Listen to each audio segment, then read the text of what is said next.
Global માર્કેટ્સની update સાથે જોડાયા છે સહયોગી આરતી મહેતા। ગુડ મોર્નિંગ આરતી, કઈ રીતે વૈશ્વિક બજારો તરફથી આજે સંકેતો છે?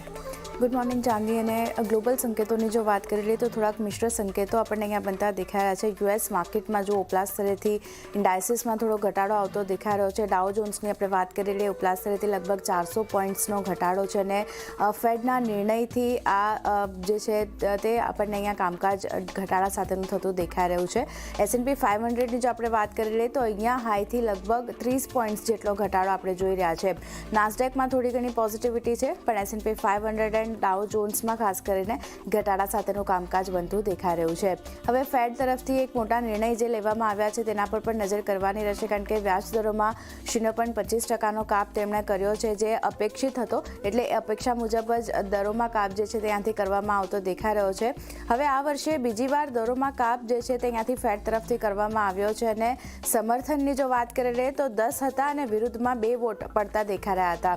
સાથે જ બેન્ચમાર્ક રેટની જો હવે રેન્જ આપણે વાત કરી લઈએ તો તે ઘટી છે, ઘટીને 7.75%થી -4 પર આપણને 4 પર આપણને આવતી દેખાઈ રહી છે। તો આ રેન્જ ખાસ કરીને ઘટતી દેખાઈ રહી છે, એના પર પણ નજર રાખવાની રહેશે। અને જે સ્ટીફન છે એમણે 0.50% કાપનું સમર્થન કર્યું હતું। હવે સ્ટીફન જે છે તે ખાસ કરીને ફેડના ગવર્નર છે, અમેરિકી ફેડના ગવર્નર, તેમણે ખાસ કરીને 0.50% કાપનું સમર્થન કર્યું હતું। એટલે અહીંયા એની સામે 0.25%નો કાપ અહીંયાથી કરવામાં આવ્યો છે। પણ ખાસ કરીને જેરોમ પોવેલ તરફથી જે નિવેદન આપવામાં આવ્યા છે તેના પર પણ ખાસ નજર રાખવાની રહેશે, કારણ કે તેમણે કહ્યું છે કે ડિસેમ્બરમાં વધુ એક રેટ કટ હમણાં જે છે તે નક્કી નહીં કરવામાં આવે। એટલે એને લીધે થોડા સેન્ટિમેન્ટ જે છે નબળા થતા દેખાઈ રહ્યા છે।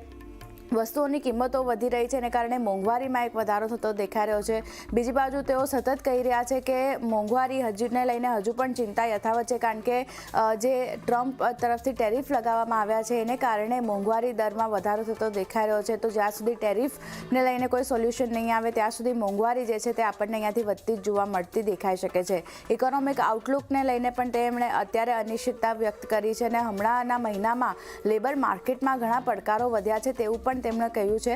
તો હજી પણ યુએસમાં મોંઘવારીને લઈને થોડી ઘણી ચિંતા છે, એટલે વ્યાજ દર ડિસેમ્બરમાં હવે કાપ થશે કે નહીં તેને લઈને પણ થોડી ઘણી અનિશ્ચિતતા જે છે ફરી એકવાર આપણને આવતી દેખાઈ રહી છે। પણ આ વર્ષમાં ખાસ કરીને અત્યાર સુધી 2 વાર વ્યાજ દરમાં કાપ કર્યો છે ફેડ તરફથી, અને ડિસેમ્બરમાં હવે વ્યાજ દરમાં કાપ અત્યારે નક્કી નથી, એને લીધે થોડા સેન્ટિમેન્ટ માર્કેટના બગડતા દેખાઈ રહ્યા છે। પણ બીજી બાજુ જે ડેવલપમેન્ટની વાત કરી લઈએ, હમણાં આપણને આવતું દેખાયું છે કે ટ્રમ્પ અને શી જિનપિંગ વચ્ચે મુલાકાત થતી દેખાઈ રહી છે।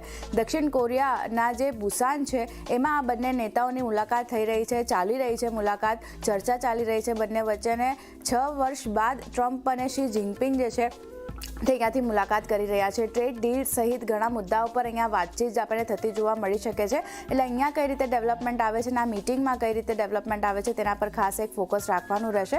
પણ અત્યારનું ડેવલપમેન્ટ આ બંને નેતાઓ વચ્ચે બેઠક ચાલી રહી છે, ત્યાં કઈ રીતે નિર્ણય લેવામાં આવે છે કે ચર્ચાઓ થાય છે એના પર નજર રાખવાની રહેશે। પણ ઓવરઓલ જો વાત કરી લઈએ એશિયન માર્કેટની, થોડાક પોઝિટિવ સંકેતો ત્યાંથી પણ આપણને બનતા દેખાયા હતા ઇન્ડાઇસીસમાં, કારણ કે ગઈકાલે પણ પોઝિટિવ સંકેતો જોયા હતા આપણે। જુઓ, કોસ્પી, નિક્કેઈ, તાઇવાન ઇન્ડેક્સ પોઝિટિવ સેટઅપ બનતું દેખાઈ રહ્યું છે। સ્ટ્રેટ ટાઈમ શેંઘાઈમાં થોડું દબાણ છે, પણ હેંગસેંગ 0.5% વધુની પોઝિટિવિટી બતાવી રહ્યા છે। તો થોડાક મિશ્ર સંકેતો એશિયન માર્કેટ તરફથી પણ કહી શકાય। ગિફ્ટ નિફ્ટી મામૂલી એવી નરમાશ શરૂઆતી કામકાજમાં થોડી ઘણી બતાવતી દેખાઈ હતી। અત્યારે જો 44 પોઈન્ટ્સ જેટલી નેગેટિવિટી અને લેવલ સ્પેસિફિક 26,180ના લેવલ્સ પાસે ગિફ્ટ નિફ્ટીના સંકેતો બનતા દેખાઈ રહ્યા છે। તો ક્યાંય ને ક્યાંય જે રીતે યુએસ બજાર થોડાક ફ્લેટિશ છે, એશિયન માર્કેટમાં થોડું દબાણ આપણને બનતું દેખાઈ રહ્યું છે। આપણા માર્કેટ પણ ક્યાંય ને ક્યાંય થોડા નેગેટિવિટી સાથે ઓપન થાય તેવા સંકેતો અત્યારે બની રહ્યા છે। જી આરતી, આભાર આપનો આ સમગ્ર માહિતી માટે। થોડા એક ઘટાડા